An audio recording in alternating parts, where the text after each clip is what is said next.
Hey everybody, welcome back for another video. Today we're going to be talking about dragons because, as a lot of you pointed out in my last video, this depiction here on screen, we're being told it's a salamander. It might actually be a dragon, so should be interesting. Let's get into it. Now, as I started reading a lot of your guys' comments in the last video, I tend to agree with what you were pointing out, and this isn't a salamander as we're being told, but it's actually a dragon. And just as a bit of a refresher, we're told that this crowned salamander is linked to this King of France, King Francis I, in the early to mid 1500s. And I wasn't really even looking at it. I was kind of more focused on other aspects of the video, but once I started studying it, you guys are correct. And one of the dead giveaways is actually the claws on, this quote salamander, because salamanders do not have claws actually, but lizards have scales and claws. So it's definitely not a salamander in the neck, and you could point to many things. So why are they being deceptive about this? Because there's an entire backstory for why this king chose a salamander, and there are many publications that will back that narrative, but you can clearly see that it's not a salamander, but they're telling us it is. So that's very intriguing. So I wanted to look into that a bit more, and also the crown that is above the dragon. This crown, it's actually a prince's crown, and that is another interesting aspect for me because there are crowns associated with a king that look different. So this king is being depicted with a prince's crown. So I thought that was interesting, and when you kind of look into that a bit, you will find the official narrative does say that this king, Francis I, is often depicted with a prince's crown because apparently it represents his status as the Dauphin of France, the heir apparent to the throne before he became king. So I guess people continued to depict him with this prince's crown. That's, just very interesting. So I started looking into this crowned salamander, which we now know to be a dragon. I wanted to see where else it popped up, and my search led me to Parliament Hill in Ottawa, Ontario. And this big structure here, front and center, this is actually referred to as the center block, and this is a library actually now. And there was a great fire, we're told, I think in 1916 or 17, and there was a structure here before that looked very similar to this, and we're told they decided to just tear it all down after the fire and build another structure that looks eerily similar to the previous one. But I came across an article talking about the fleur-de-lis, the salamander, and the thistle associated with Parliament Hill, Parliament's royal symbols.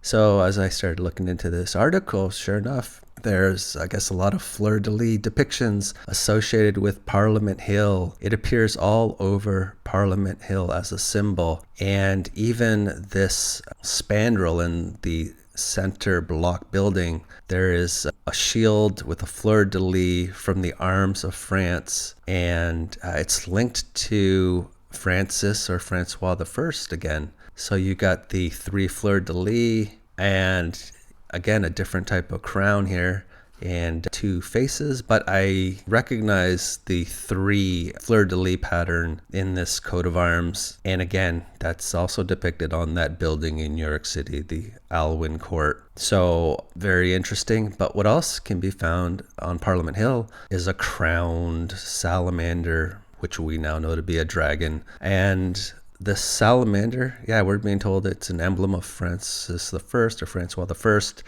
and it appears on a fireback from the center block. So I didn't even know there were all these connections to Francis I or Francois I on Parliament Hill. And again, the crown does look a bit different to me, so that is interesting.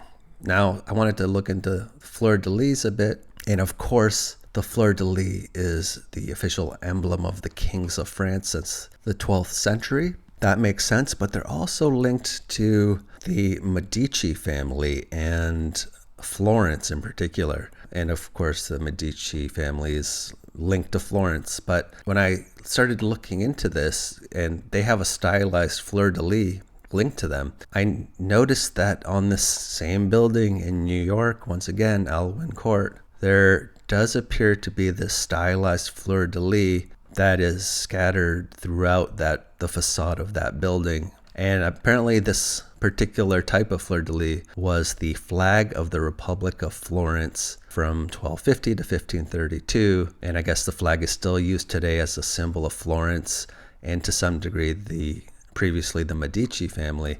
So it just, to me, it seems like it's very similar to this particular flag of Florence, this what's being shown here on the facade of that building from New York. And this building is insane. The amount of decorative motifs on the facade, it is nuts, and it's pretty much spans all 12 floors of that building. But once again, here's just that fleur-de-lis on a crown, the Grand Ducal Crown of Cosimo I. So just another interesting element. And that building, once again in New York, there's several of these crowned, which I guess they're crowned dragons. Many of these faces that we see on a lot of the buildings we're kind of questioning. And these particular faces looks like a man, and here's a woman over here, and some lions over here, and some type of grotesque. This building, you could just study this building for hours. And there are several actually of these crowned dragons. And here's another woman represented with these cornucopias. The amount of effort that must have been put into everything we're seeing on the facade is unreal. There's also what appears to be a bearded man here as well. So just a lot going on, and this is just 4 or 5 of the floors here, and I wanted to show one more face, and looks like some type of green man, but there's a lot of crowns actually depicted on the facade of this structure. So a lot to look into. Now, this crowned salamander or dragon, it's actually depicted on a lot of coat of arms associated with regions of France, and these are just a few of them up top. And I'm just showing, this is, I think, a port city, but it's shown in publications, and this is another township or commune, and this is the area in France, but they're all depicting this crowned, what really is a dragon, but we're being told it's a salamander. But there must be a reason for the deception, but it shows up in a lot of places. And there's even something called a lindworm, which is a giant serpent-like monster from European folklore.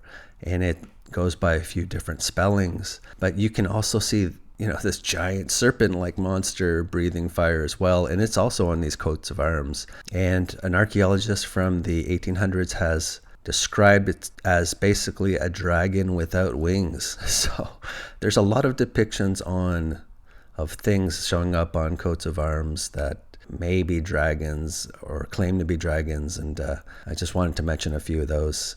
And something else here I wanted to mention, there's another crowned serpent that is associated with, I think, Milan in Italy, and it's linked to this family, the mythical origins of this Visconti coat of arms. And it shows this, what looks like a serpent, and it's a crowned serpent, and it seems to be swallowing somebody. And it's also on the Alfa Romeo logo, but it's this referred to as the Visconti.